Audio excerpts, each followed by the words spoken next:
ಈ ದಿನ ವ್ಯರ್ಥ ಸಂಕಲ್ಪಗಳ ಸಮಾಪ್ತಿಯನ್ನ ಮಾಡಿ ಅದರ ಆಹುತಿಯನ್ನ ನೀವು ಹಾಕಿದ್ರಿ. ಆಹುತಿಯನ್ನ ಹಾಕಿದಾಗ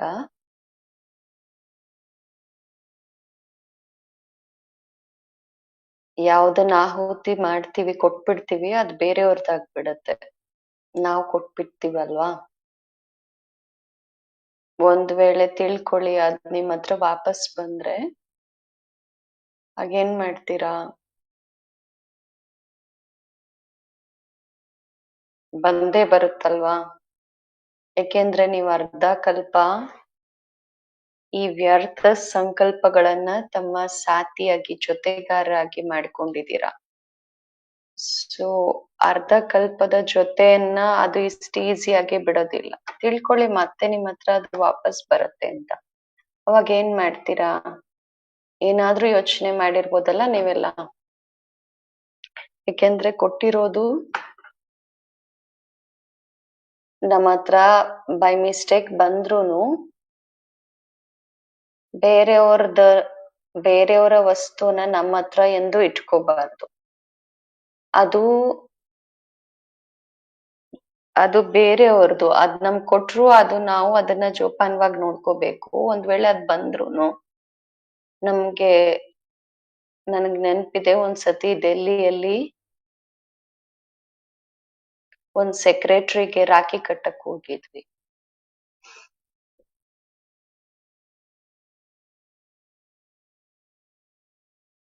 ಭಾರತದಲ್ಲಿ ಯಾವಾಗಾದ್ರೂ ರಾಖಿ ಕಟ್ಟಿದ್ರೆ ಸಿಸ್ಟರ್ಸ್ ಬ್ರದರ್ಸ್ಗೆ ಆಗ ಅವ್ರು ಏನಾದ್ರೂ ಕೊಡ್ತಾರೆ ರಿಟರ್ನ್ ಅಲ್ಲಿ. ಇವರು ಸೆಕ್ರೆಟರಿ ಇರ್ಬೋದು, ಪ್ರೈಮ್ ಮಿನಿಸ್ಟರ್ ಯಾರ ಹತ್ರನಾದ್ರೂ ನಾವ್ ರಾಖಿ ಕಟ್ಟಕ್ ಹೋದಾಗ ಅವ್ರ ಎನ್ವಲಪ್ ಮಾಡಿ ಇಟ್ಕೊಂಡಿರ್ತಾರೆ. ರಾಖಿ ಕಟ್ಟಕ್ ಬಂದಾಗ ಎನ್ವಲಪ್ ಕೊಡ್ತಾರೆ. ನಾವು ರಾಖಿಯನ್ನ ಕಟ್ಟಿದ್ವಿ. ನಾವು ಅವ್ರಿಗೆ ಹೇಳಿದ್ವಿ, ಇದು ಆಧ್ಯಾತ್ಮಿಕ ರಾಖಿ ಆಗಿದೆ ನಮ್ದು. ನಮ್ದು ನಿಯಮಾನುಸಾರ ದಾರ ಕಟ್ಟಿದ್ವಿ ಅನ್ನೋ ತರ ರಾಖಿ ಅಲ್ಲ. ಸೋದರ ನಮ್ ರಕ್ಷಣೆ ಮಾಡ್ತಾರೆ ಅಂತ. ಸೊ ಆ ತರ ರಾಖಿ ನಮ್ದಲ್ಲ, ಇದು ಆಧ್ಯಾತ್ಮಿಕ ರಾಖಿ. ಪವಿತ್ರ ಬನು ಯೋಗಿ ಬನು ಅಂತ ಪ್ರತಿಜ್ಞೆ ಮಾಡ್ಬೇಕು ಈ ರಾಖಿಯನ್ನ ಕಟ್ಕೊಂಡು ಅಂತ. ಸೊ ಏನ್ ಪ್ರತಿಜ್ಞೆ ಮಾಡ್ಬೇಕು ಅಂತ ಕೇಳಿದ್ರು ಅವರು. ಸೊ ನಾವ್ ಅವಾಗ ಹೇಳಿದ್ವಿ, ನಿಮ್ಮ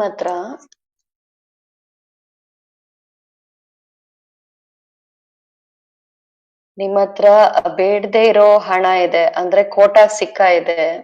ಆಗ ಅವ್ರ ಅಂತ ಹೇಳಿದ್ರು, ಅದಂತೂ ನಡೆಯೋದಿಲ್ಲ ಅಲ್ಲ, ನಡೀದಿರೋ ನಾಣ್ಯ ಅಲ್ವಾ ಅದು.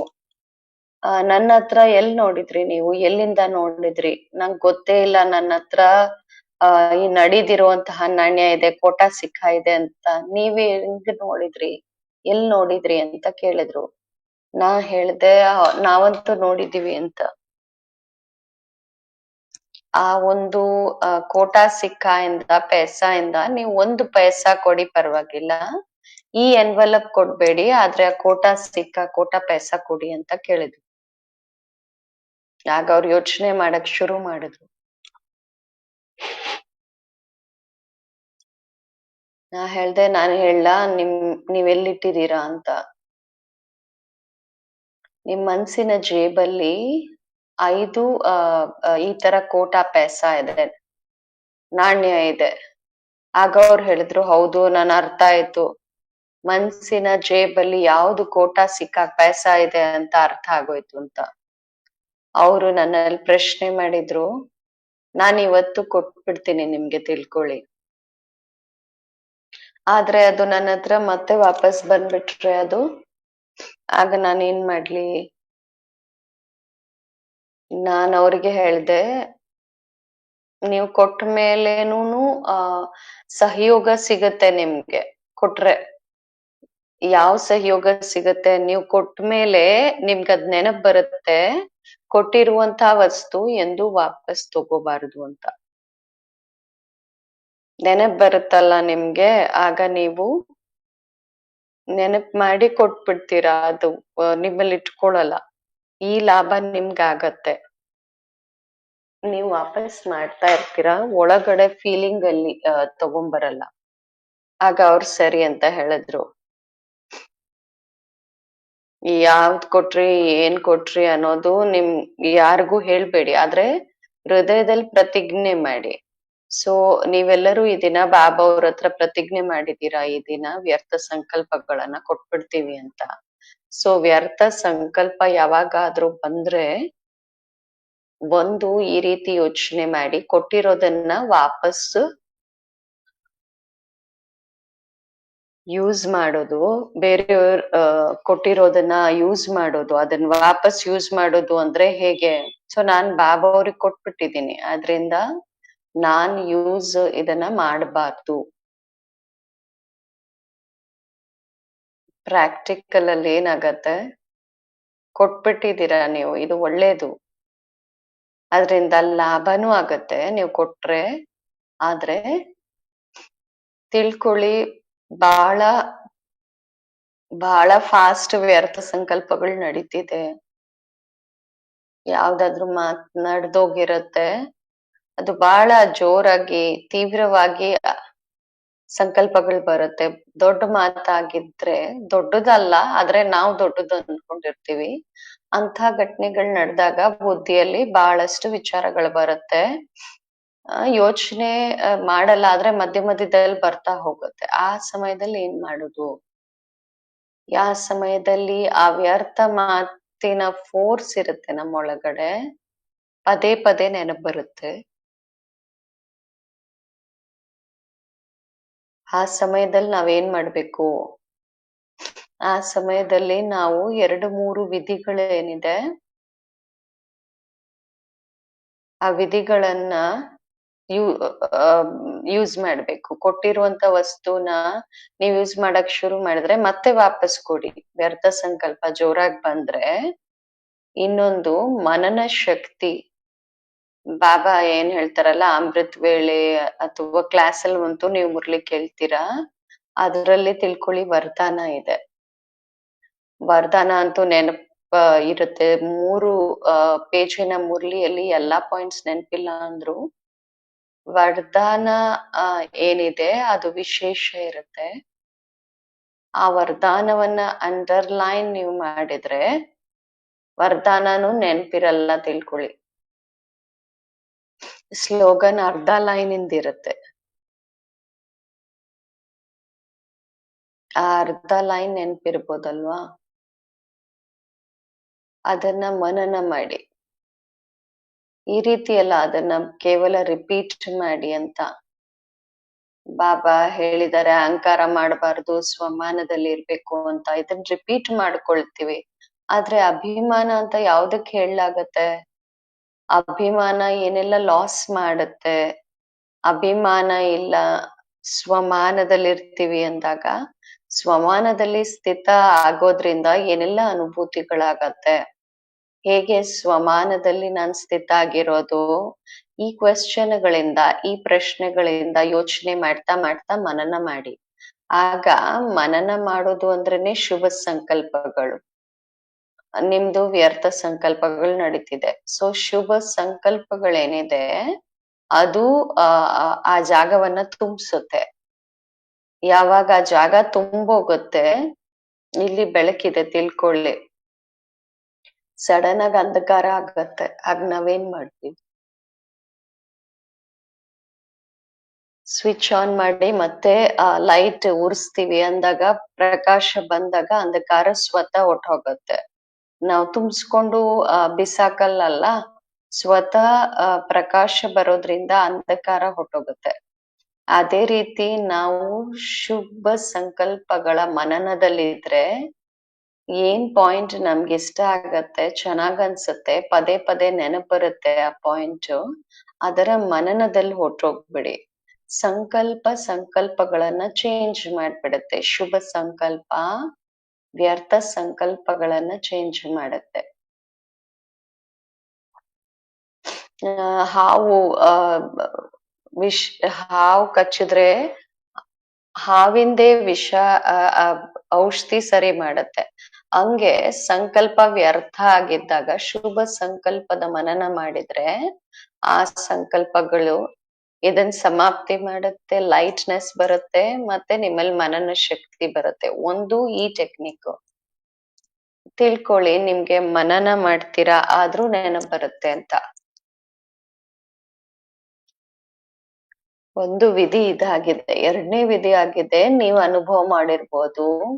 ಯಾವುದೇ ಮುರಳಿಯನ್ನ ಓದಿ, ಭಾಷಣ ಕೇಳಿ, ಕ್ಲಾಸ್ ಅನ್ನ ಕೇಳಿ, ಮೆಜಾರಿಟಿ ಏನಾಗತ್ತೆ, ಪಾಯಿಂಟ್ ಮರ್ತೋಗುತ್ತೆ.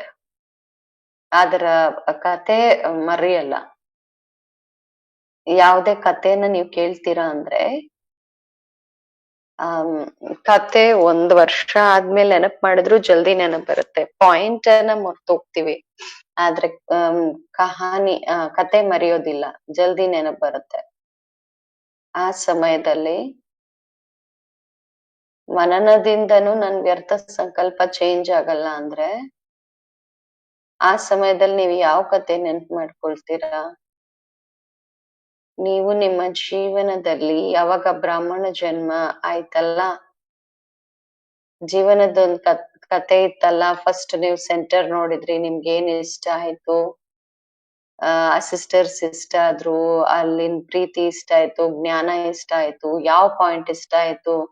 ಕೆಲವರಿಗೆ ನನ್ಗೆ ಸರ್ಕಲ್ ತುಂಬಾ ಇಷ್ಟ ಆಯ್ತು ಅಂತಾರೆ, ಕೆಲವ್ರು ವೃಕ್ಷ ಅಂತಾರೆ, ಕೆಲವರು ಬಾಬಾ ಇಷ್ಟ ಆಯ್ತು ಅಂತ ಹೇಳ್ತಾರೆ, ಸಿಸ್ಟರ್ಸ್ ಪ್ರೀತಿ ಇಷ್ಟ ಆಯ್ತು ಅಂತ ಹೇಳ್ತಾರೆ. ಸೊ ಜೀವನದಲ್ಲಿ ಏನೋ ಒಂದು ಕತೆ ಇರುತ್ತೆ. ತಿಳ್ಕೊಳ್ಳಿ, ನೀವೀಗ ಅಬ್ಬುವಲ್ ಬಂದಿದ್ದೀರಾ, ಇದು ನಿಮ್ ಕತೆ ತಾನೆ. ನೀವು ಸಂಕಲ್ಪ ಮಾಡಿದ್ರಿ ಅಬ್ಬುಗ್ ಹೋಗ್ಬೇಕು, ಟಿಕೆಟ್ ಅನ್ನ ಕೊಂಡ್ಕೊಂಡ್ರಿ, ಆ ಯೋಚನೆ ನಡೀತಾ ಇರ್ಬೋದು, ಈ ದಿನ ಹೋಗ್ಬೇಕು, ಈ ದಿನ ಹೋಗ್ಬೇಕು ಅಂತ. ಆಮೇಲೆ ಇಲ್ಲಿ ಬಂದ್ರಿ, ಇಲ್ಲಿ ಜ್ಞಾನ ಸರೋವರದವರೆಗೂ ತಲುಪಿದ್ರಿ, ಆಮೇಲೆ ಏನೇನಾಯ್ತು, ಆಮೇಲೆ ಬಾಬಾ ಮಿಲ್ನ ಮಾಡಿದ್ರಿ, ದಾದೀರನ್ನ ಮಿಲ್ನ ಮಾಡಿದ್ರಿ. ಇದು ನಿಮ್ಮ ಜೀವನದ ಕತೆ ತಾನೆ. ಈ ರೀತಿ ನಿಮ್ಮ ಜೀವನದ ಒಳ್ಳೊಳ್ಳೆ ಕತೆಗಳು ಜೀವನದಲ್ಲಿ ಏನಾಗಿದೆ ಆ ಕತೆಗಳನ್ನ ನೆನ್ಪು ಮಾಡ್ಕೊಳ್ಳಿ, ಅದಂತೂ ಸಹಜವಾಗಿ ನೆನಪು ಬರುತ್ತಲ್ವಾ. ಕಥೆಯಲ್ಲಿ ಬುದ್ಧಿ ಅವಾಗ ಆ ಕಡೆ ಹೋಗ್ಬಿಡುತ್ತಲ್ವಾ. ಸೊ ನಿಮ್ಮ ವ್ಯರ್ಥ ಸಂಕಲ್ಪ ಏನಿದೆ ಅದು ಸ್ಲೋ ಆಗ್ಬಿಡುತ್ತೆ, ಅದು ಫಾಸ್ಟ್ ಆಗ್ಬಿಡುತ್ತೆ. ಆ ರೀತಿಯಿಂದ ಒಂದೊಂದ್ಸತಿ ಈ ರೀತಿನೂ ಆಗತ್ತೆ. ಪ್ರೀತಿ ಇಂಥದ್ದಾಗಿರತ್ತೆ, ಪ್ರೀತಿಯ ಮಾತುಗಳು ಜಲ್ದಿ ನೆನಪು ಬರುತ್ತೆ. ಅನುಭೂತಿಯ ಮಾತುಗಳು, ಪ್ರಾಕ್ಟಿಕಲ್ ಅನುಭೂತಿಯ ಒಂದು ಕೇವಲ ಜ್ಞಾನ. ಬಾಬಾ ಆಗಿದ್ದಾರೆ, ಸರ್ವಶಕ್ತಿವಾನ್ ಆಗಿದ್ದಾರೆ, ಅವ್ರ ತಂದೆ ಶಿಕ್ಷಕ, ಸದ್ಗುರುನು ಆಗಿದ್ದಾರೆ. ಇದು ಜ್ಞಾನದ ಆಧಾರದಿಂದ ನಾವು ಬಾಬೋರ್ನ ತಿಳ್ಕೊಂಡ್ವಿ, ನಮ್ಗೆ ಪ್ರೀತಿ ಬಂತು, ಆ ನಾಲೆಡ್ಜು ನಮ್ ಬುದ್ಧಿಯಲ್ಲಿದೆ. ಇನ್ನೊಂದು ಪ್ರಾಕ್ಟಿಕಲ್, ನೀವು ಜೀವನದಲ್ಲಿ ದೃಷ್ಟಿಯಿಂದ, ಬಾಬನಿಂದ ಅಥವಾ ಯಾರಾದ್ರೂ ಅಕ್ಕಂದ್ರನ್ನ ಮಿಲ್ನನ ಮಾಡಿದ್ರಿಂದ ಆತ್ಮೀಯ ಪ್ರೀತಿ ಅಂದ್ರೆ ಏನು ಅಂತ ಅನುಭೂತಿ ಮಾಡಿರ್ತೀರ. ಆ ಪ್ರೀತಿಯ ಅನುಭೂತಿಗಳಾಗಿರುತ್ತೆ, ಮಧುಬನಲ್ಲಿ ಇರ್ಬೋದು, ಬಾಬನ್ ಮಿಲ್ನದಲ್ಲಿ ಅಥವಾ ಪರಿವಾರದಲ್ಲಿ ಬಂದಾಗ. ಸೊ ಇಲ್ಲಂತೂ ಬಾಬಾ ಜೊತೆ ಆ ಪ್ರೀತಿಯ ಅನುಭೂತಿಯ ಕತೆಗಳೇನಿದೆ ಆ ಸೀನ್ ಅನ್ನ ನೆನ್ಪು ಮಾಡಿಕೊಳ್ಳಿ. ಹೇಗಿತ್ತು, ಹೆಂಗ್ ಕೂತಿದ್ವಿ ನಾವು, ಹೆಂಗ್ ಹೋದ್ವಿ ಅಲ್ಲಿಗೆ, ಆಮೇಲೆ ಆ ಅನುಭವಗಳು ಹೆಂಗಾಯ್ತು, ಆಮೇಲೆ ಏನಾಯ್ತು ಏನೋಯ್ತು ಅಂತ ಈ ಸ್ಟೋರಿ ನೆನ್ಪು ಮಾಡ್ಕೊಳ್ಳಿ. ಈ ರೀತಿಯಿಂದ, ಈ ವಿಧಿಯಿಂದ ನೀವು ನಿಮ್ಮ ತಿಳ್ಕೊಳ್ಳಿ, ಅದು ಬೈ ಮಿಸ್ಟೇಕ್ ಬಂದ್ಬಿಡುತ್ತೆ ಅಂತ. ಬೈ ಮಿಸ್ಟೇಕ್ ಬರುತ್ತೆ, ನಾವು ಕೊಟ್ಬಿಟ್ಟಿರ್ತೀವಿ, ಆದ್ರೆ ಬೈ ಮಿಸ್ಟೇಕ್ ಬರುತ್ತೆ. ಬೈ ಮಿಸ್ಟೇಕ್ ಬಂದ್ಬಿಟ್ರೆ ನೀವು ಬರಕ್ ಬಿಡ್ತೀರಾ?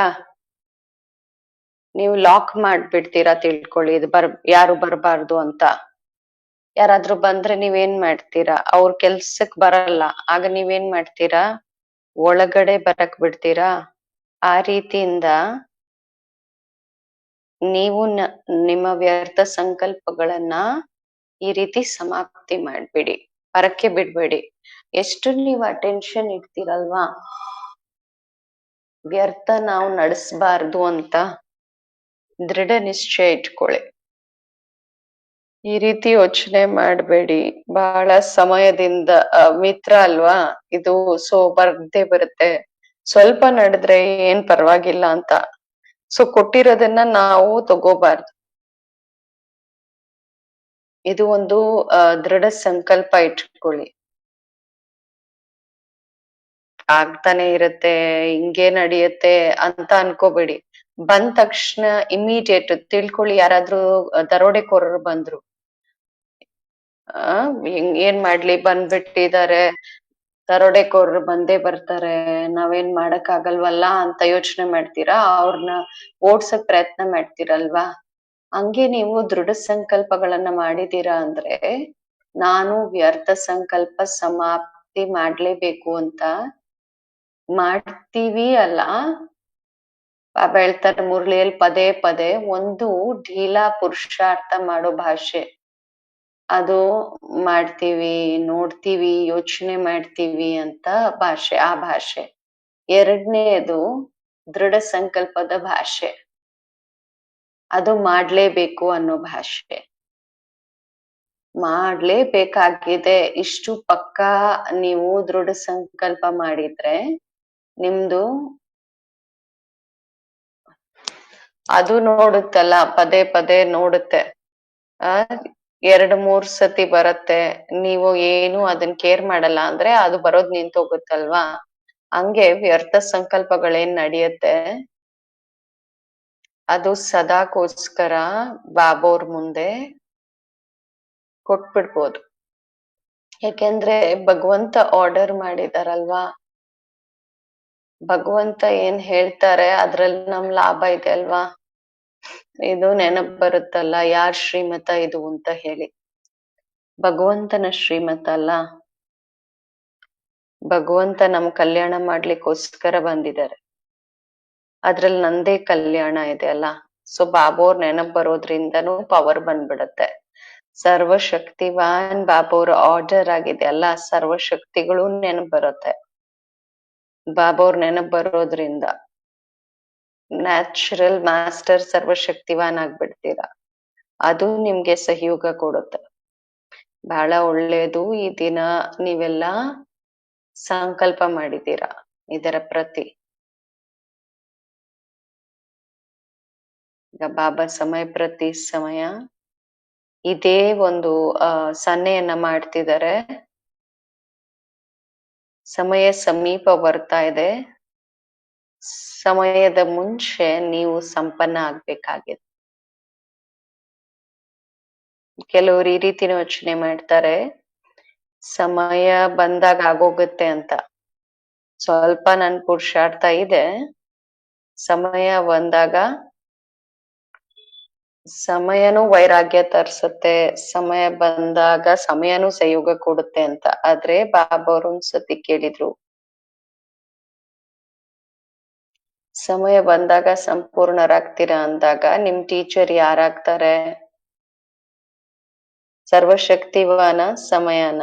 ಸಮಯ ಅಂತೂ ರಚನೆ ಆಗಿದೆ ತಾನೆ, ಸಮಯ ಅಂತೂ ಸರ್ವಶಕ್ತಿವಾನ್ ರಚಯಿತ ಅಲ್ವಲ್ಲ, ರಚನೆ ಆಗಿದೆ ಸಮಯ. ಆ ಶಿಕ್ಷಕನಿಂದ ನೀವು ಕಲಿತೀರಾ ಅಂದ್ರೆ, ರಚಯಿತ ಶಿವ್ ಬಾಬಾ ಶಿಕ್ಷಣದಿಂದ ನೀವು ಕಲೀಲಿಲ್ಲ ಅಂದ್ರೆ ವ್ಯತ್ಯಾಸ ಅಂತೂ ಆಗತ್ತಲ್ಲ. ಆದ್ರಿಂದ ಇದು ನಾವು ಯೋಚನೆ ಮಾಡಬಾರ್ದು, ಸ್ವಲ್ಪ ಏನು ಉಳ್ಕೊಂಡಿದೆ ಅದು ಸಮಯ ಬಂದಾಗ ಆಗೋಗುತ್ತೆ ಅಂತ. ಒಂದೊಂದ್ಸತಿ ಪುರುಷಾರ್ಥ ಮಾಡಿ ಮಾಡಿ ಸುಸ್ತಾಗ್ಬಿಡ್ತಾರಲ್ಲ, ಆಗ ಈ ತರ ಸಂಕಲ್ಪಗಳು ಬರತ್ತೆ, ಸಮಯ ಬಂದಾಗ ಸರಿ ಹೋಗ್ತೀನಿ ಅಂತ. ಇದೂನು ಸಹ ವಾಸ್ತವದಲ್ಲಿ ಮಾಯಾ ನಮ್ಮನ್ನ ಆಲಸ್ಯದ ಗುಣವನ್ನ ಇಮರ್ಜ್ ಮಾಡ್ಸತ್ತೆ. ಆಲಸ್ಯ ಅಲ್ವಾ ಇದು, ಸಮಯ ಬಂದಾಗ ಆಗೋಗುತ್ತೆ ಅಂತ. ಆದ್ರಿಂದ ಈಗ ಬಾಬಾ ಅವ್ರದ್ದು ಡೈರೆಕ್ಷನ್ ಏನಿದೆ, ಸಮಯಕ್ ಮುಂಚೆ ನೀವು ಸಂಪೂರ್ಣರಾಗಿ ಅಂತ. ಅದಕ್ಕೋಸ್ಕರ ಸಹಜ ಯುಕ್ತಿ ಇದೆ ಏನಾಗಿದೆ. ನಾವು ಪರಿಶ್ರಮ ಪಡಬಾರ್ದು. ಸಹಜ ಯೋಗಿ ಸಯದ್ ಸಂಪೂರ್ಣ ಆಗ್ಬೇಕಂದ್ರೆ ತಂದೆ ತಾಯಿ ಬಾಪ್ ದಾದಾ ಇಬ್ರು ನಮ್ ಮುಂದೆ ಇದ್ದಾರೆ. ಎಲ್ಲರ ಕಣ್ ಮುಂದೆ ಇದಾರಲ್ವಾ, ನಡೀತಾ ತಿರುಗಾಡ್ತಾ ಬಾಪ್ ದಾದಾ ನಮ್ ಮುಂದೆ ಇದಾರಲ್ವಾ. ಬಾಪ್ ದಾದಾ ನಮ್ ಮುಂದೆ ಇದ್ದಾರೆ. ಬಾಪ್ ದಾದಾ ಒಂದೇ ಆಗಿದ್ದಾರೆ. ಏಕದಮ್ ಅಶರೀರಿ ಆಗೋ ಸ್ಟೇಜ್ ಏನಿದೆ, ಯಾವ್ದನ್ನ ನಾವು ಪವರ್ಫುಲ್ ಯೋಗ ಅಂತ ಹೇಳ್ತೀವಿ. ಇನ್ನೊಂದು ಕರ್ಮ ಮಾಡ್ತಾ ಯೋಗ. ಕರ್ಮ ಯೋಗ ಅಂದ್ರೆ ಯಾವ್ದೇ ಕೆಲ್ಸ ಮಾಡ್ತಾ ಇರ್ತೀವಿ ಅಂದ್ರೆ ಕೆಲ್ಸ ಇಲ್ದೆ ಇರಕ್ಕಾಗಲ್ಲ. ಕರ್ಮೇಂದ್ರಿಯಗಳ್ ಅಲ್ಲಿ ಬಂದಿದೀವಿ ಅಂದಾಗ, ಕರ್ಮೇಂದ್ರಿಯ ಅಂತ ಹೆಸರೇ ಇದೆ ಅಂದಾಗ ಕರ್ಮ ಅನ್ನೋ ಶಬ್ದ ಅದ್ರಲ್ಲಿದೆ. ಸೊ ಕರ್ಮೇಂದ್ರಿಯದಲ್ಲಿದೀವಿ ಅಂದ್ರೆ ಕರ್ಮ ಮಾಡ್ಲೇಬೇಕು. ಸನ್ಯಾಸಿಗಳು ಹೇಳ್ತಾರೆ ನಾವು ಕರ್ಮದಿಂದ ಡಿಟ್ಯಾಚ್ ಆಗ್ತೀವಿ, ಆದ್ರೆ ಬಾಬಾ ಹೇಳ್ತಾರೆ ಕಣ್ಣ್ ಹಿಂಗೆ ಆಡ್ಸೋದು ಸಹ ಅಥವಾ ಕೈ ಆಡ್ಸೋದು ಸಹ ಕರ್ಮ ತಾನೆ. ಅದಿಲ್ದೆ ಯಾರಾದ್ರೂ ಇರ್ಲಿಕ್ಕಾಗತ್ತಾ? ಆಟೋಮ್ಯಾಟಿಕ್ ನಡೆಯುತ್ತೆ.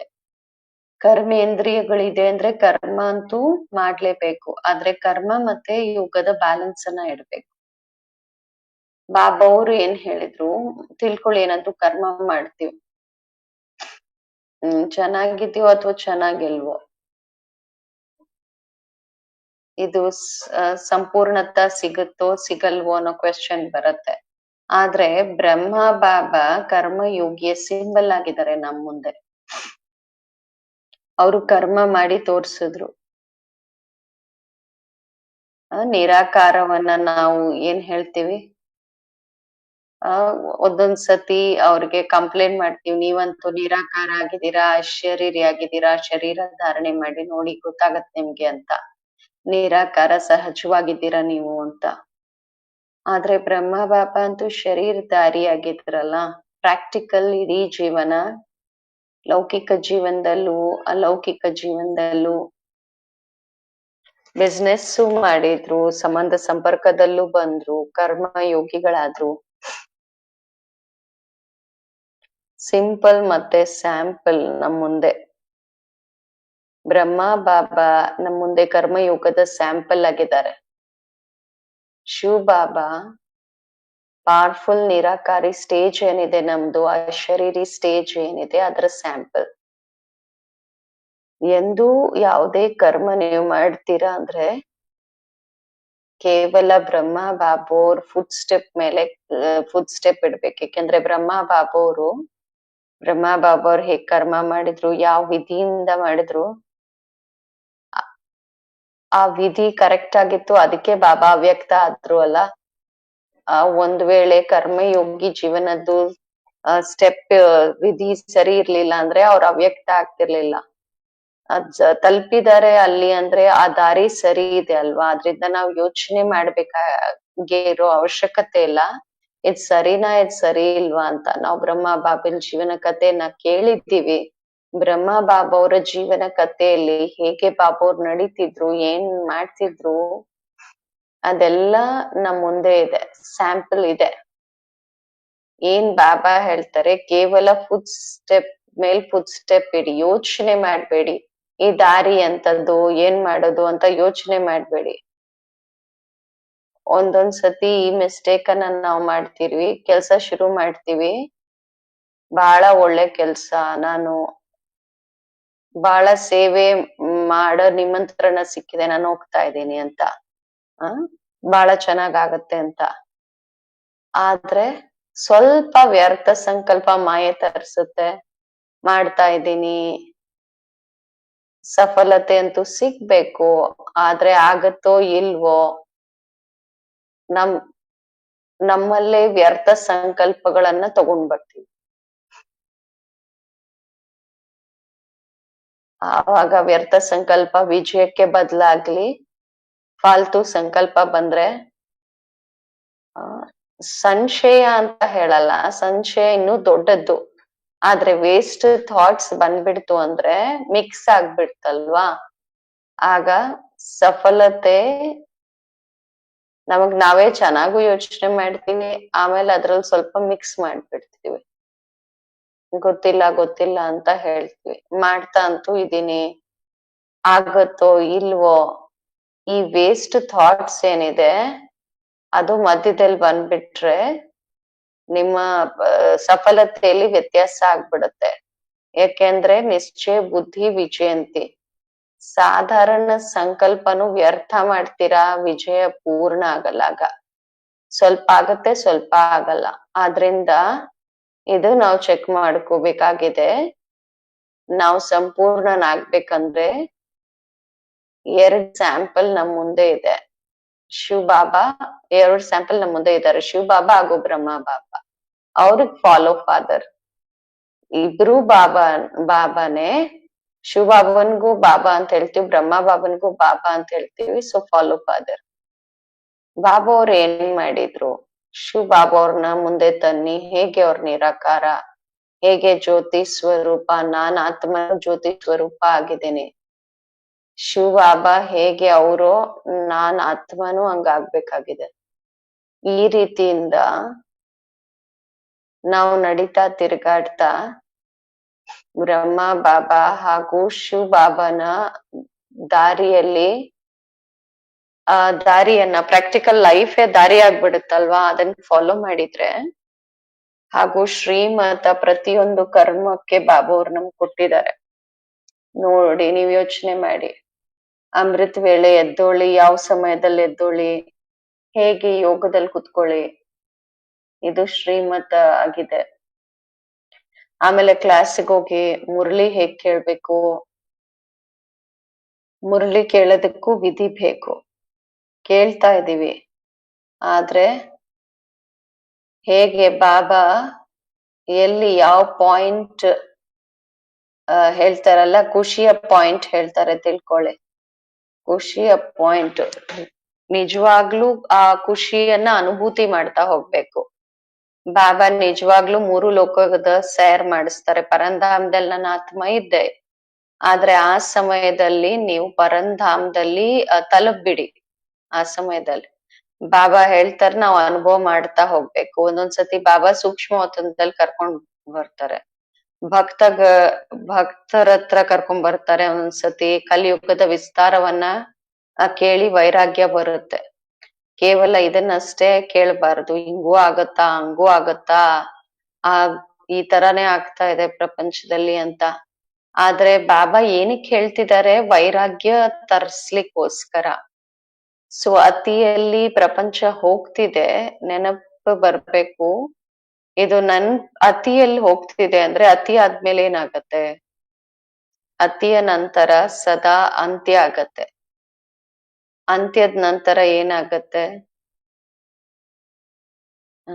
ಆದಿ ಆಗತ್ತೆ. ಆದ್ರಿಂದ ಬಾಬಾ ಹೇಳ್ತಾರೆ, ಯಾವುದೇ ಮುರ್ಳಿಯ ಪಾಯಿಂಟ್ ಕೇಳ್ತಿರಲ್ಲ, ಕೇವಲ ಕೇಳುವ ರೀತಿಯಿಂದಲ್ಲ. ಬಹಳ ಚೆನ್ನಾಗಿರೋ ಮುರ್ಳಿ ಇತ್ತು, ಬಹಳ ಒಳ್ಳೆ ಪಾಯಿಂಟ್ ಇತ್ತು, ಬಹಳ ತಾಕತ್ತಿನ ಪಾಯಿಂಟ್ ಇತ್ತು ಅಂತಲ್ಲ. ಕ್ಲಾಸ್ ಇದ್ ನಂತರ ಹೋಗ್ತೀರಾ ಕೆಲ್ಸ ಮಾಡ್ಲಿಕ್ಕೆ, ಏನ್ ಇತ್ತು ಇವತ್ತು ಮುರ್ಳಿಯಲ್ಲಿ? ಬಹಳ ಒಳ್ಳೆ ಮುರ್ಳಿ ಇತ್ತು, ಬಹಳ ಒಳ್ಳೆ ಮುರ್ಳಿ ಇತ್ತು ಅಂತ ತಿಳ್ಕೊಳ್ಳಿ. ನೀವು ಕೇಳಿದ್ರಿ, ಮುರ್ಳಿ ಅಂತೂ ಕೇಳಿದ್ರಿ, ಆದ್ರೆ ಅದನ್ನ ಅನುಭವ ಮಾಡ್ಲಿಲ್ಲ. ಅನುಭವ ಎಂದು ಮರೆಯಲ್ಲ ಅಲ್ಲ, ಅನುಭವ ಮಾಡಿಲ್ಲ ಅಂತಾರೆ. ಯಾವುದೇ ನೀವು ಯೋಚನೆ ಮಾಡಿ, ಜೀವನದಲ್ಲಿ ಪ್ರಾಕ್ಟಿಕಲ್ ಅನುಭವ ಯಾವ್ದಾದ್ರು ವಸ್ತು ಇದ್ದಾಗಿದ್ರೆ, ಬೆಂಕಿದಿರ್ಬೋದು. ಬೆಂಕಿ ಉರಿತಿದೆ ಅಂದ್ರೆ, ಎಕ್ಸಾಂಪಲ್ ಹೇಳ್ತೇವೆ, ಬೆಂಕಿ ಉರಿತಿದೆ, ಅದರದ್ದು ನಿಮ್ದು ಅನುಭವ ಇದೆ ಅಂದ್ರೆ, ಬೆಂಕಿ ಮುಂದೆ ಕೈ ಇಟ್ರೆ ಅದ್ರದ್ದು ಶಾಖ ತಾಕತ್ತೆ ಅಂತ, ಆಗ ನಿಮ್ ಕೈಯನ್ನ ಎಂದೂ ಅದ್ರ ಮುಂದೆ ಇಡಲ್ಲ. ಒಂದ್ಸತಿ ನಿಮ್ಗೆ ಅನುಭವ ಆಗೋಯ್ತಲ್ಲ, ಮತ್ತೆ ಆ ತಪ್ಪನ್ ಮಾಡೋದಿಲ್ಲ. ಸೊ ಏನೆಲ್ಲ ಅನುಭವ ಚೆನ್ನಾಗಿರೋದು ಆಗತ್ತೆ, ಚೆನ್ನಾಗಿಲ್ದಿರೋದು ಆಗತ್ತೆ. ಅನುಭವ ಮಾಡಿರೋದು ಎಂದೂ ಮರೆಯೋದಿಲ್ಲ. ಈಗ ನೋಡಿ, ನಮ್ ದಾದಿ ಜಾನ್ಕಿ ಬಾಬಾ ಅವರ ಅನುಭವದ ಮಾತುಗಳನ್ನ ಎಷ್ಟೆಲ್ಲ ಹೇಳ್ತಾರೆ. 90 years ಅವ್ರಾಗಿದ್ದಾರೆ, ಆದ್ರೂ ನೆನ್ಪಿದೆ ಅಲ್ವಾ, ಅನುಭವ ಮಾಡಿರೋದೇನಿದೆ ಅಲ್ಲ, ಈ ಅನುಭವದ ಮಾತು ಸ್ವಲ್ಪನಾದ್ರೂ ಮರಿತೀವ? ಅದೇ ರೀತಿ ಮುರ್ಳಿ ನಾವೇನ್ ಕೇಳ್ತೀವಿ, ಅನುಭವ ಮಾಡ್ತಾ ಹೋಗ್ಬೇಕು. ಹೇಗೆ ಬಾಬಾ ನಮ್ಗೆ ಸುತ್ತಿಸ್ತಿದ್ದಾರೆ 3 ಲೋಕದ ಜ್ಞಾನದ ವಿಸ್ತಾರದ ಮಾತು. ಪ್ರತಿ ಮುರ್ಳಿಯಲ್ಲಿ ಯಾವ್ದಾದ್ರು ರಿಪಿಟೇಷನ್, ಏನಾದ್ರು ಪಾಯಿಂಟ್ ಇರುತ್ತೆ. ಆದ್ರೆ ಬಾಬಾ ನಮ್ಮನ್ನ ಮೂರು ಲೋಕಗಳನ್ನ ಸುತ್ತಿಸ್ತಿದ್ದಾರೆ, ಮನ್ಸಿನಿಂದ ಸುತ್ತಿಸ್ತಿದ್ದಾರೆ. ಬಹಳ ಎಂಜಾಯ್ ಮಾಡ್ತೀವಿ ಮುರ್ಳಿಯಲ್ಲಿ. ಮುರ್ಳಿ ನೆನಪಿರುತ್ತೆ, ನೆನಪು ಬರುತ್ತೆ. 8 ಅನುಭವಗಳಿಂದ 3 ಅನುಭವಗಳು ನೆನಪಿದ್ರು ಒಳ್ಳೇದು. ಆ ಅನುಭವದ ಆಧಾರದಿಂದ ನೀವ್ ಇಡೀ ದಿನ ಅದ್ರಲ್ಲೇ ಸುತ್ತಾ ಇರ್ತೀರಾ. ಏನಾದ್ರೂ ಆದ್ರೆ ನಿಮ್ಗ್ ಸದಾ ಅದೇ ಅನುಭವ ನೆನಪ್ ಬರುತ್ತೆ. ಅದೇ ರೀತಿಯಿಂದ ಮುರ್ಳಿಯನ್ನ ಕೇಳಿದ್ರಿ, ಮುರ್ಳಿ ಬಹಳ ಚೆನ್ನಾಗಿರುತ್ತೆ. ಮುರ್ಳಿ ಅದಕ್ಕೆ ಬಾಬಾ ಹೇಳ್ತಾರೆ, ಎಲ್ಲಿವರೆಗೂ ಸಾಧ್ಯನೋ ಬೆಳಗ್ಗೆ ಕ್ಲಾಸನ್ನ ಕೇಳಿ ಅಂತ. ಆದ್ರೆ ಅನೇಕರಿಗೆ ಕೆಲ್ಸ ಇರತ್ತೆ, ಮಾಡಕ್ಕಾಗಲ್ಲ. ಆದ್ರೆ ಪ್ರಯತ್ನ ಮಾಡಿ ತಿಳ್ಕೊಳ್ಳಿ, ನಿಮ್ಗೆ ಟೈಮ್ ಇಲ್ಲ. ಆದ್ರೂ ಮುರಳಿಯ ಬುಕ್ ಅಂತೂ ಇರುತ್ತಲ್ಲ, ಆದ್ರಿಂದ ಏನಾದ್ರೂ ನಿಮ್ಮ ಬುದ್ಧಿಯಲ್ಲಿ ಮನನಗೋಸ್ಕರ ಪಾಯಿಂಟ್ ನೆನಪಿಟ್ಕೊಂಡ್ ಹೋಗಿ. ಫೋನಲ್ಲೇ ಕೇಳ್ಕೊಳ್ಳಿ, ಇಲ್ಲಾಂದ್ರೆ ನಡೀತಾ ತಿರ್ಗಾಡ್ತಾ ಫೋನ್ ಇರುತ್ತಲ್ವಾ, ಫೋನಲ್ಲೇ ಕೇಳ್ಕೊಳ್ಳಿ, ಹೇಗಾದ್ರೂ ಮಾಡಿ. ಆದ್ರೆ ಬೆಳಗ್ಗೆ ಏನಿದೆ, ನೀವು ಜ್ಞಾನದ ಪಾಯಿಂಟ್ ಏನಿದೆ, ಮುರ್ಳಿಯನ್ನ ಕೇಳಿ ಹೋಗಿ. ನೀವು ಮುರ್ಳಿ ಓದ್ಬೋದು ಅಂದ್ರೆ ಓದ್ಕೊಳ್ಳಿ, ಓದಕ್ಕಾಗಲ್ಲ ಅಂದ್ರೆ ಟೈಮ್ ಇಲ್ಲ ಅಂದ್ರೆ ಒಂದೆರಡು ಮಾತಾದ್ರೂ ಕೇಳಿ ಹೋಗಿ. ಕ್ವೆಶ್ಚನ್ ಆನ್ಸರ್ ಆದ್ರೂ ಓದ್ಕೊಂಡ್ ಹೋಗಿ, ವರದಾನ ಓದ್ಕೊಂಡ್ ಹೋಗಿ. ವರದಾನಕ್ಕೂ ಪುರ್ಸತ್ತಿಲ್ಲ ಅಂದ್ರೆ ಸ್ಲೋಗನಿನ ಲೈನ್ ಆದ್ರೂ ಓದ್ಕೊಂಡ್ ಹೋಗಿ. ಇಷ್ಟು ಪುರ್ಸತ್ ಇಲ್ದೆ ಇರೋ ತರ ಯಾರು ಇಲ್ಲ ಅಲ್ಲ.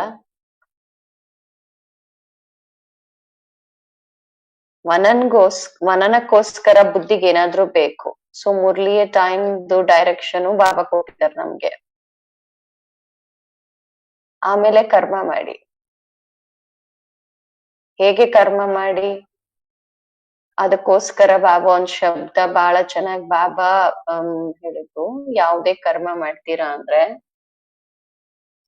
ಆ ಸಮಯದಲ್ಲಿ ಯೋಚನೆ ಮಾಡ್ಬೇಡಿ ನಾನ್ ಮಾಡ್ತಿದೀನಿ ಅಂತ. ಮಾಡಿಸ್ತಾ ಇರೋರು ತಂದೆ ಮಾಡಿಸ್ತಿದ್ದಾರೆ ಅನ್ಕೊಳ್ಳಿ.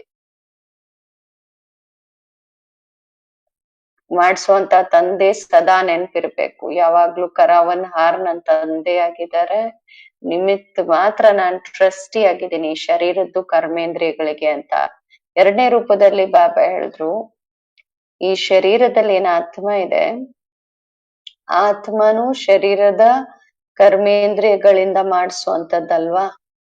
ಆತ್ಮ ಬಿಟ್ಟು ಹೋಗ್ಬಿಟ್ರೆ ಒಂದು ಕರ್ಮ ಆದ್ರೂ ಮಾಡ್ಸತ್ತೆ ತಾನೆ, ಮಾಡ್ಸಕ್ಕಾಗತ್ತಾ? ಆತ್ಮ ಹೊಟ್ಟೋದ್ರೆ ಕರ್ಮೇಂದ್ರಿಯಗಳು ಏನಾದ್ರೂ ಮಾಡಕ್ಕಾಗತ್ತಾ? ಅಷ್ಟೆಲ್ಲ ಕಟ್ಟಿಗೆಗಳಿಡ್ತಾರೆ ಶರೀರದ ಮೇಲೆ, ಆ ಕಟ್ಟಿಗೆಗಳನ್ನಾದ್ರೂ ತೆಗಿಯಕ್ಕಾಗತ್ತಾ ಶರೀರಕ್ಕೆ? ಸೊ ಮಾಡ್ಸೋಂಥದ್ದು ಆತ್ಮನೇ. ಮತ್ತೆ ಪರಮಾತ್ಮನು ಮಾಡಿಸುವಂತವ್ರು. ಕರಾವನ್ ಹಾರ್ ಶಬ್ದ ಒಂದೇ, ಆತ್ಮಕ್ಕೂನು ಪರಮಾತ್ಮಕ್ಕೂ ಹೇಳ್ತಾರೆ ಆ ಶಬ್ದ. ಬಾಬಾ ಹೇಳ್ತಾರೆ, ಈ ಮಾಡಿಸುವಂತವ್ರು ಅಥವಾ ಕರಾವನ್ ಹಾರ್ ಅನ್ನೋ ಶಬ್ದ ನೆನ್ಪಿದ್ರೆ ಕರ್ಮ ಮಾಡೋ ಟೈಮ್ ಅಲ್ಲಿ, ಆಗ ನೀವು ನ್ಯಾರ ಪ್ಯಾರ ಆಗಿರ್ತೀರ. ನಾವ್ ಯಾವಾಗ ಸೇವೆಯಲ್ಲಿ ಶುರುವಲ್ಲಿ ಬಂದ್ವಲ್ಲ ಹೊರಗಡೆ, ನಮ್ ಭಾಷೆ ಸಿಂಧಿ ಆಗಿತ್ತು. ನಾವ್ ಎಲ್ ಹೋಗಿದ್ವೋ ಅದು ಹಿಂದಿ ಪ್ರದೇಶ ಆಗಿತ್ತು. ಬಾಬಾ ಅಚಾನಕ್ ಆಗಿ ಅಲ್ಲಿ ಕಳ್ಸಿದ್ರಲ್ಲ, ನಮ್ಗ್ ಗೊತ್ತಿರ್ಲಿಲ್ಲ. 14 ವರ್ಷಗಳು ನಮ್ಗೆ ಸಂಕಲ್ಪನೂ ಇರ್ಲಿಲ್ಲ. ಬಾಬಾ ಮಮ್ಮ ಅವ್ರನ್ನ ಬಿಟ್ಟು ನಾವ್ ಅಲ್ಲಿ ಹೋಗ್ತೀವಿ ಅಂತ ನಾವ್ ಯೋಚನೆನೂ ಮಾಡಿರ್ಲಿಲ್ಲ.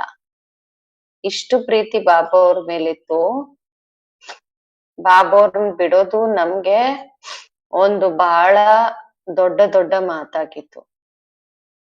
ಆದ್ರೆ ಬಾಬಾ ಚತುರ ಅಲ್ವಾ, ಬಾಬಾ ನಮ್ಗೆ ಕಳ್ಸಿದ್ರು. ಬಾಬಾ ಅವರು ಕ್ಲಾಸ್ ಮಾಡಿದ್ರು. ಕ್ಲಾಸ್ ಅಲ್ಲಿ ಬಾಬಾ ಬಂದು ಮುರಳಿಯನ್ನ ನುಡಿಸ್ತಿದ್ರಲ್ಲ, ಕ್ಲಾಸ್ ಮಾಡ್ಸಿದ್ರು. ಕ್ವಶನ್ ಕೇಳಿದ್ರು ಬಾಬಾ, ಮಗು ನೀವು ನದಿನ ಅಥವಾ ಸಣ್ಣ ಕೊಳನ ನಾಲನ ಅಂತ. ಯಾರ್ ಹೇಳ್ತಾರೆ ನನ್ ಸಣ್ಣದು ಸ್ಟ್ರೀಮ್ ಅಂತ? ಅದ್ರಲ್ಲೆಲ್ಲ ಕೊಳ್ತೋಗಿರೋ ನೀರಿರುತ್ತೆ ಅಂದಾಗ ಹ್ಮ್, ನೀರ್ ಸರಿ ಇರಲ್ಲ. ನದಿ ಆದ್ರೆ ಸದಾ ಹರಿತಾ ಇರತ್ತೆ. ಕೈ ಎತ್ತಿ ಯಾರ್ ತಿಳ್ಕೊಳ್ತಾರೆ ನಾನ್ ನದಿಯಾಗಿದ್ದೀನಿ ಅಂತ. ಎಲ್ಲರೂ ಕೈ ಎತ್ತಿದ್ರು ನದಿಯಾಗಿದ್ದೀವಿ ಅಂತ. ನಾಲ ಅನ್ನೋದಕ್ಕೆ ಯಾರು ಕೈ ಎತ್ತಿಲ್ಲ. ಸೊ ಬಾಬಾ ಅವ್ರು ಎರಡನೇ ಕ್ವೆಶ್ಚನ್ ಕೇಳಿದ್ರು, ನದಿ ಏನ್ ಮಾಡತ್ತೆ? ನದಿ ಸದಾ ಹರಿತಾ ಇರತ್ತೆ ಅಂತ. ನದಿ ಅಂತೂ ನಿಲ್ಲಲ್ಲ, ಹರಿತಾ ಇರತ್ತೆ. ಸೊ ಬಾಬಾ ಅವ್ರು ಹೇಳಿದ್ರು, ನೀವು ಸದಾ ಹರಿತಾ ಇರ್ಬೇಕು ಅಂದಾಗ ನೀವು ಹರಿಬೇಕು. ನದಿಯಲ್ಲಿ ಕೈ ಎತ್ತಿದೀರಾ ಅಂದ್ರೆ ನೀವ್ ಇಲ್ಲಿಂದ ಹೋಗ್ಬೇಕಾಗಿದೆ ಅಂತ.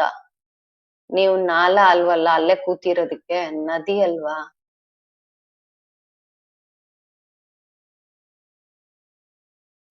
ಕೈ ಅಂತೂ ಎತ್ ಬಿಟ್ಟಿದೀವಿ. ಬಾಬಾ ಅವ್ರಿಗೆ ಪ್ರಾಮಿಸ್ ಮಾಡಿದೀವಿ ಅಂದ್ರೆ ಬಾಬಾ ಏನ್ ಆಜ್ಞೆ ಮಾಡ್ತಾರ ಅದಂತೂ ಮಾಡ್ಲೇಬೇಕಲ್ವಾ? ಸೊ ನಾವ್ ಯಾವಾಗ ಹೋದ್ವಿ, ಹೋಗಿದ್ದಿ ಹಿಸ್ಟ್ರಿ ಬಹಳ ದೊಡ್ಡದು.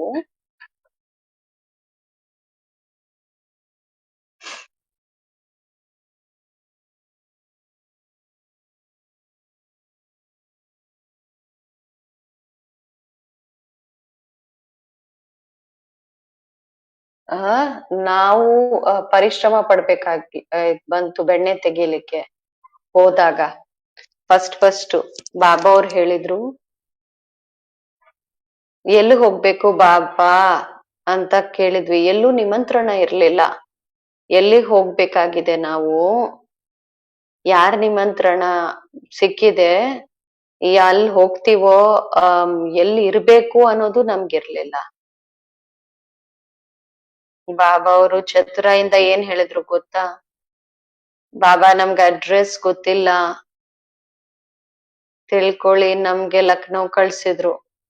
ಇಲ್ಲೇ ಇಂಡಿಯಾ ಅಲ್ಲಿ UP ಅಲ್ಲಿ ಇದೆ ಅಲ್ವಾ? ನಾವ್ ಲಕ್ನೋ ನೋಡೇ ಇಲ್ಲ. ಲಕ್ನೋ ಅಂತ ಒಂದ್ ಇರುತ್ತೆ ಅಂತಾನು ಗೊತ್ತಿಲ್ಲ ನಮ್ಗೆ. ಬಾಬಾ ಹೇಳಿದ್ರು ಲಕ್ನೋ ಹೋಗ್ಬೇಕಾಗಿದೆ ಅಂತ. ಸರಿ, ಲಕ್ನೋಗ್ ಹೋಗ್ಬೇಕಾಗಿದೆ. ಯಾವ್ದೇ ನಿಮಂತ್ರಣ ಇಲ್ಲ. ಬಾಬಾ ಹೇಳಿದ್ರು ಹೋಗ್ಬಿಟ್ಟು ಸೆಂಟರ್ ಓಪನ್ ಮಾಡ್ಬೇಕು ಅಂತ. ಸೆಂಟರ್ ಓಪನ್ ಆಗ್ಬೇಕಾದ್ರೆ ಯಾವ ಮನೆ ತಗೋಬೇಕು ಸೆಂಟರ್ ಓಪನ್ ಮಾಡ್ಲಿಕ್ಕೆ? ಬಾಬಾ ಹೇಳಿದ್ರು, ಬಾಬಾ ಅವ್ರ ಬುದ್ಧಿವಂತಿಕೆ ನೋಡಿ. ಬಾಬಾ ಹೇಳಿದ್ರು, ಮಕ್ಳು ನೀವ್ ಕೇಳಿದೀರಾ, ಕುರುಡರು ಮುಲ್ತಾನ್ ಹುಡುಕಿದ್ರು. ಮುಲ್ತಾನ್ ಜಾಗ ಅದು ಶಹರ್ ಪಾಕಿಸ್ತಾನಲ್ಲಿ. ಸೊ ಕುರುಡರು ಮುಲ್ತಾನ್ ಹುಡುಕಿದ್ರು ಅಂತ ಹೇಳ್ತಾರೆ. ನೀವ್ ಯಾರು? ತ್ರಿನೇತ್ರಿ ಅಲ್ವಾ? ನೀವ್ ತ್ರಿನೇತ್ರಿ ಅಲ್ವಾ? ತ್ರಿನೇತ್ರಿಗಳು ಜಾಗ ಹುಡ್ಕಕ್ಕಾಗಲ್ವಾ? ಕುರುಡ್ರು ಮುಲ್ತಾನ್ ಹುಡುಕಿದ್ರು ಅಂದ್ರೆ ತ್ರಿನೇತ್ರಿಗಳು ನೀವ್ ಮಾಡಕ್ ಏನ್ ಬೇಕಾದ್ರೂ ಮಾಡ್ಬೋದು ಅಂತ ಹೇಳಿದ್ರು ಬಾಬಾ. ಸೊ ಬಾಬನ್ಗೆ ಏನ್ ಹೇಳೋದು ಅವಾಗ? ನೀವಿದ್ರೆ ಏನ್ ಹೇಳ್ತಿದ್ರಿ? ಹಾ ಅಂತ ಹೇಳ್ತಿದ್ರಲ್ವಾ? ಸೊ ನಾವ್ ಹೊರಟ್ವಿ ಆಗ. ನಮ್ದು ಸಿಂಧಿ ಭಾಷೆ, ನಮ್ದು ಸಿಂಧಿ ಭಾಷಣ ಕೇಳೋರು ಯಾರಿದ್ದಾರೆ ಅವ್ರು ಹಿಂದಿಯವರು. ಹೇಳಿದ್ರಿ ಬಾಬಾ ನಾವಂತೂ ಹೋಗಕ್ ರೆಡಿ, ಆದ್ರೆ ನಮ್ ಭಾಷೆಯಲ್ಲಿ ಸಿರಿ ಶಬ್ದ ಏನಿರುತ್ತಲ್ಲ ಅದು ಅವ್ರಿಗೆ ಅರ್ಥ ಆಗಲ್ಲ ಅಂತ ಹೇಳಿದ್ವಿ. ಅವ್ರಿಗೆ ಸಿಂಧಿ ಭಾಷೆ ಅರ್ಥ ಆಗಲ್ಲ ಅಂತ ಹೇಳಿದ್ವಿ. ಹೇಗೆ ತಿಳಿಸೋದು ಅಂತ. ಆಗ ಬಾಬಾ ಒಳ್ಳೆ ಜವಾಬ್ ಕೊಟ್ರು. ಬಾಬಾ ಹೇಳಿದ್ರು,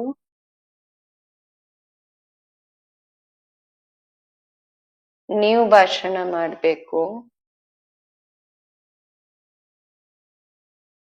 ಬಾಬಾ ಹೇಳಿದ್ರು, ನೀವ್ ಇನ್ಸ್ಟ್ರೂಮೆಂಟ್ ಆಗಿದ್ದೀರಾ ಅಥವಾ ಅಲ್ವಾ ಅಂತ ಕೇಳಿದ್ರು. ಆಗ ನಾವ್ ಇನ್ಸ್ಟ್ರೂಮೆಂಟ್ ಆಗಿದ್ದೀವಿ ಅಂತ ಹೇಳಿದ್ವಿ. ನೀವೇನಕ್ಕೆ ಯೋಚನೆ ಮಾಡ್ತೀರಾ? ಯಾರು ಇನ್ಸ್ಟ್ರೂಮೆಂಟ್ ಅನ್ನ ನಡೆಸುವಂತವ್ರಿದ್ದಾರೆ ಅವರು ನಡೆಸ್ತಿದ್ದಾರೆ. ನೀವು ಇನ್ಸ್ಟ್ರೂಮೆಂಟ್ ಆಗಿದ್ದೀರಾ.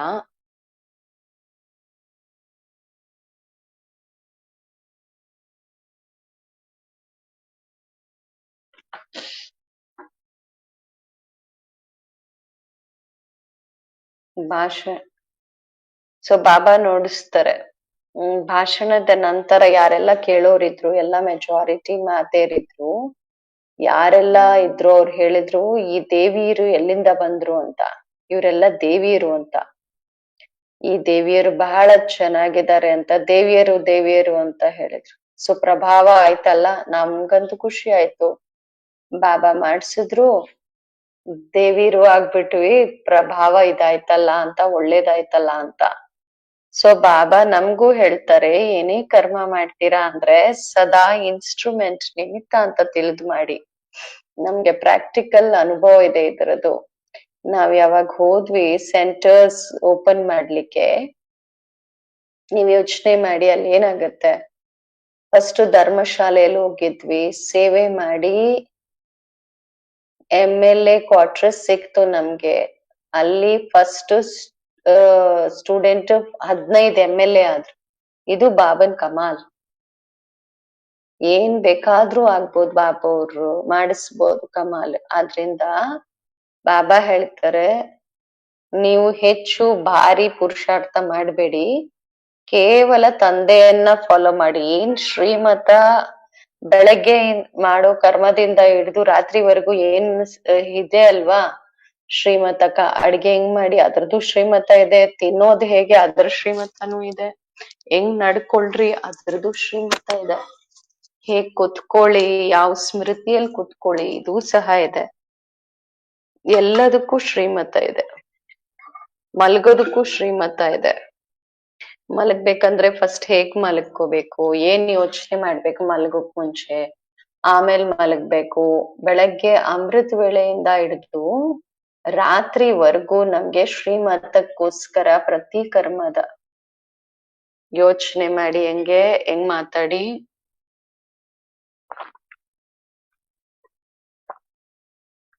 ಏನ್ ನೋಡಿ, ನೋಡುದು ಶ್ರೀಮತ ಇದೆ ಅಲ್ಲ, ಬಾಯಿ ಬಾಯಿ ಅಂತ ನೋಡಿ, ಶರೀರ ನೋಡ್ಬೇಡಿ. ಯೋಚನೆ ಮಾಡೋದೇನು, ಜ್ಞಾನದ ಮನನ ಮಾಡಿ ಅಶರೀರಿ ಆಗ್ವಿ. ಸೊ ಯೋಚನೆ ಮಾಡೋದು ಸಿಕ್ಕಿದೆ, ಮಾಡೋದಕ್ಕೂ ಸಿಕ್ಕಿದೆ. ಏನ್ ಕೇಳಿ ಏನ್ ಕೇಳ್ಬೇಡಿ ಅದ್ರ ಡೈರೆಕ್ಷನ್ ಸಿಕ್ಕಿದೆ. ಎಲ್ಲಾ ಡೈರೆಕ್ಷನ್ಸ್ ಬಾಬಾ ಕೊಟ್ಟಿದ್ದಾರೆ. ಆ ಡೈರೆಕ್ಷನ್ ಪ್ರಮಾಣ ನಾವು ಕೇವಲ ಶ್ರೀಮತ ಇದಾಗಿದೆ ಅಂತ ತಿಳ್ಕೊಂಡು ಅದನ್ನ ಮಾಡಿದ್ರೆ ಇದೇ ಸಹಜ ಪುರುಷಾರ್ಥ ಆಗಿದೆ.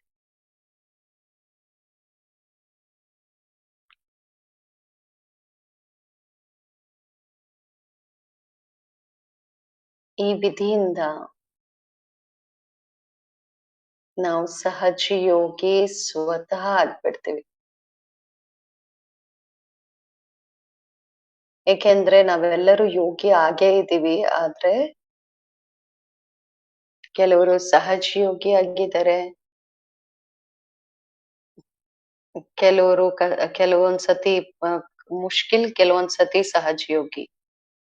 ಆದ್ರೆ ಬಾಬೋರ್ನ ಕೇವಲ ಫಾಲೋ ಮಾಡೋದ್ರಿಂದ, ಬಾಬಾ ಹಿಂಗ್ ಹೇಳಿದ್ರು ಹಿಂಗ್ ಮಾಡಿದ್ರು ಅದನ್ನಷ್ಟೇ ನಾನ್ ಹೇಳ್ಬೇಕು ಮಾಡ್ಬೇಕು. ಆಗ ಎಲ್ಲ ಸಹಜ ಆಗ್ಬಿಡುತ್ತೆ. ಬಾಬಾ ಮಾಡಿದ್ದಾರೆ ಅಂದ್ರೆ ನಾನ್ ಅದನ್ ಮಾಡ್ಬೇಕಷ್ಟೆ. ಸಹಜ ಯೋಗಿಗಳಾಗಿದ್ದೀರಾ ನೀವು, ಮುಷ್ಕಿಲ್ ಯೋಗಿ ಅಂತೂ ಅಲ್ವಲ್ಲ.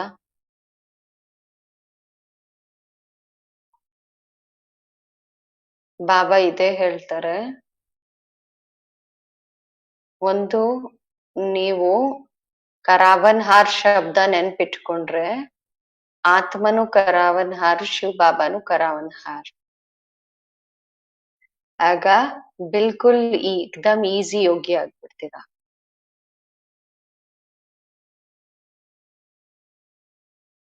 ಪರಿಶ್ರಮ ಮಾಡಿಸೋ ಅಂಥವ್ರದ್ದಾಗಿದೆ. ನಾನಂತೂ ನಿಮಿತ್ತ ಆಗಿದ್ದೀನಿ. ಬಹಳ ಈಸಿ ಆಗ್ಬಿಡುತ್ತೆ. ಸರಿನಾ? ಓಕೆನಾ? ಬಾಬಾ ಅವ್ರ ಇಷ್ಟೆಲ್ಲ ಮಕ್ಕಳು ಬಂದಿದ್ದೀರಾ ಇಂಟರ್ನ್ಯಾಷನಲ್, ಎಷ್ಟ್ ಚೆನ್ನಾಗ್ ಅನ್ಸತ್ತಲ್ವಾ?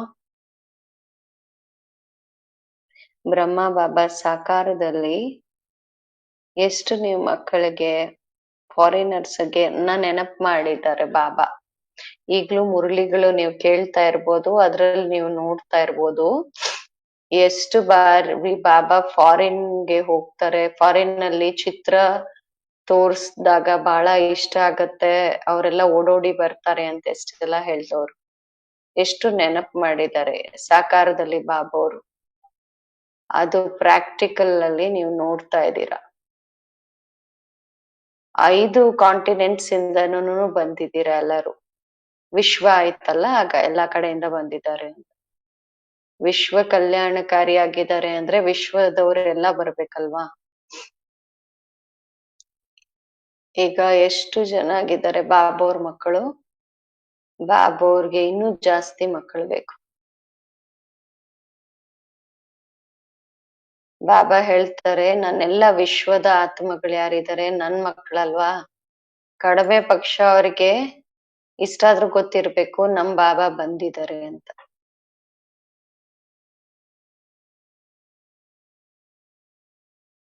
ಅದಕ್ಕೋಸ್ಕರ ನಾವೆಲ್ಲ ತಯಾರಿ ಮಾಡ್ತಾ ಇದೀವಿ. ವಿಶ್ವ ಕಲ್ಯಾಣಕಾರಿ ಆಗೇ ಇದೀವಿ ಅಂದಾಗ ವಿಶ್ವದ ಕಲ್ಯಾಣ ಆಗ್ಲೇಬೇಕು. ಆದ್ರೂ ಬಾಬಾ ಅವ್ರ ಮಕ್ಕಳಾಗಿದೀವಿ, ಮುಕ್ತಿಯ ಆಸ್ತಿನೇ ಇರ್ಬೋದು.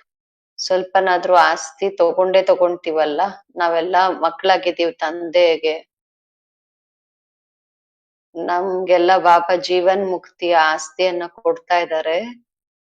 ಆದ್ರೆ ಅವ್ರುನು ಸಹ ಮುಕ್ತಿಯಲ್ಲಂತೂ ಹೋಗ್ತಾರಲ್ವಾ, ಇದಂತೂ ಗೊತ್ತಾಗ್ಬೇಕು ಮುಕ್ತಿದಾತ ಬಂದಿದ್ದಾರೆ ಅಂತ. ಎಲ್ಲರೂ ಲಕ್ಷ್ಯ ಇಟ್ಕೋಬೇಕಾಗಿದೆ. ಬಾಬಾ ಅವ್ರು ಇದನ್ನು ಲಾಸ್ಟ್ ಅಲ್ಲಿ ಹೇಳಿದ್ರು, ಸಿಂಗಲ್ ಸರ್ವಿಸ್ ಮಾಡಬೇಡಿ, ವಾಣಿಯಿಂದ ಸೇವೆ ಮಾಡ್ಬೇಕು ಅನ್ನೋದು ಸಿಂಗಲ್ ಸರ್ವಿಸ್. ಆದ್ರೆ ತಮ್ಮ ಅನುಭೂತಿಯಿಂದ, ತಮ್ಮ ಮನಸ ಶಕ್ತಿಯಿಂದ ನೀವು ಕಿರಣಗಳನ್ನ ಕಳ್ಸಕ್ಕಾಗಲ್ವಾ. ಲೈಟ್ ಹೌಸ್ ಬಾಬಾ ಹೇಳಿದ್ರಲ್ಲ, ಜ್ವಾಲಾಮುಖಿಯಾಗಿ ಅಂತ. ಲೈಟ್ ಹೌಸ್ ಏನಿದೆ ಅದು 4 ಕಡೆ ಲೈಟ್ ಅನ್ನ ಹರಡುತ್ತೆ.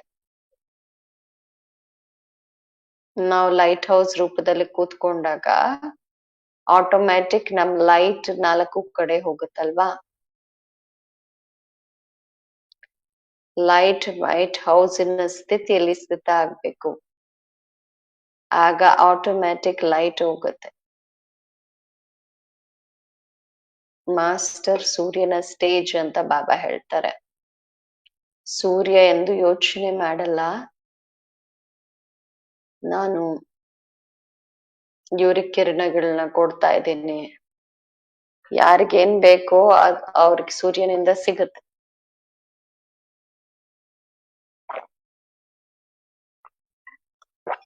ಕೆಲವು ಕಡೆ ನೀರನ್ನ ಆರ್ಸ್ಬಿಡುತ್ತೆ ಸೂರ್ಯನ ಕಿರಣಗಳು.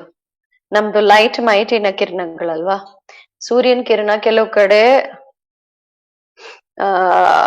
ನೀರನ್ನ ಒಣಗಿಸ್ಬಿಡುತ್ತೆ, ಕೆಲವು ಕಡೆ ಮೋಡಗಳನ್ನ ನಿರ್ಮಾಣ ಮಾಡಿ ಮಳೆ ಸುರಿಸ್ತಾರೆ. ಇಲ್ಲಿ ಉತ್ಪಾದನೆ ಮಾಡ್ಬೇಕು, ಇಲ್ಲಿ ಖಾಲಿ ಮಾಡ್ಬೇಕು ಅನ್ನೋ ಸಂಕಲ್ಪ ಇರಲ್ಲ ಸೂರ್ಯನ್ಗೆ, ಆಟೋಮ್ಯಾಟಿಕ್ ಈ ಕಾರ್ಯ ನಡೆಯುತ್ತೆ. ಸೊ ಯಾರಿಗ ಏನ್ ಬೇಕು ಆ ಕಿರಣಗಳಿಂದ ಆ ಲಾಭ ಸಿಗ್ತಾ ಇರುತ್ತಲ್ವಾ. ನಾವುನು ಲೈಟ್ ಹೌಸ್ ಮೈಟ್ ಹೌಸ್ ಆಗಿ ಸ್ಥಿತರಾದ್ರೆ ನಾವ್ ಇದು ಯೋಚನೆ ಮಾಡೋ ಅವಶ್ಯಕತೆ ಇಲ್ಲ, ಸುಖ ಕೊಡ್ಬೇಕು, ಆನಂದ ಕೊಡ್ಬೇಕು, ಪ್ರೀತಿ ಕೊಡ್ಬೇಕಂತ. ಯಾವ ಆತ್ಮಕ್ಕೆ ಏನ್ ಬೇಕೋ, ಏನ್ ಇಚ್ಛೆ ಇರುತ್ತೆ ಅದು ಅವ್ರಿಗೆ ಅನುಭೂತಿ ಆಗತ್ತೆ. ಆದ್ರಿಂದ ಬಾಬಾ ಹೇಳ್ತಾರೆ, ಜ್ವಾಲಾಮುಖಿ ರೂಪವನ್ನ ಇಟ್ಕೊಳ್ಳಿ. ಮನನ ಶಕ್ತಿ ಬೇರೆ, ರೂರಿಹಾನ್ ಬೇರೆ. ದೇಹ ಅಭಿಮಾನದಲ್ಲಿ ಇರೋದು ಸ್ಟೇಜ್, ಆದ್ರೆ ಲೈಟ್ ಮೈಟ್ ರೂಪ ಆಗಿರ್ಬೇಕು. 4 ಕಡೆ ಲೈಟ್ ಹರಡ್ತಾ ಇದೆ ಆಟೋಮ್ಯಾಟಿಕ್. ಲೈಟ್ ಹೌಸಿನ ಸ್ವಿಚ್ ಆನ್ ಆಯ್ತು, ಆಟೋಮ್ಯಾಟಿಕ್ ಲೈಟ್ ಹರಡ್ತಾ ಇರುತ್ತೆ. ನಾವು ಸ್ಮೃತಿಯ ಸ್ವಿಚ್ ಆನ್ ಮಾಡ್ತೀವಿ, ನಾನು ಲೈಟ್ ಹೌಸ್ ಮೈಟ್ ಹೌಸ್ ಆಗಿದ್ದೀನಿ, ಸರ್ವಶಕ್ತಿವಾನ್ ಆಗಿದ್ದೀನಿ, ಸರ್ವಶಕ್ತಿಗಳಿದೆ. ಆ ಸ್ಟೇಜ್ ಅಲ್ಲಿ ಸ್ಥಿತ ಆದ್ರೆ ಆಟೋಮ್ಯಾಟಿಕ್ ಸ್ಮೃತಿಯ ಸ್ವಿಚ್ ಆನ್ ಮಾಡಿದ್ವಿ ಅಂದ್ರೆ ಲೈಟ್ ಮೈಂಡ್ ಹರಡುತ್ತೆ. ಆ ರೀತಿಯಿಂದ ಬಾಬಾ ಈ ನಡುವೆ ನಮ್ಮ ಮಕ್ಕಳಿಗೆ ಹೇಳ್ತಾರೆ. ಓಂ ಶಾಂತಿ.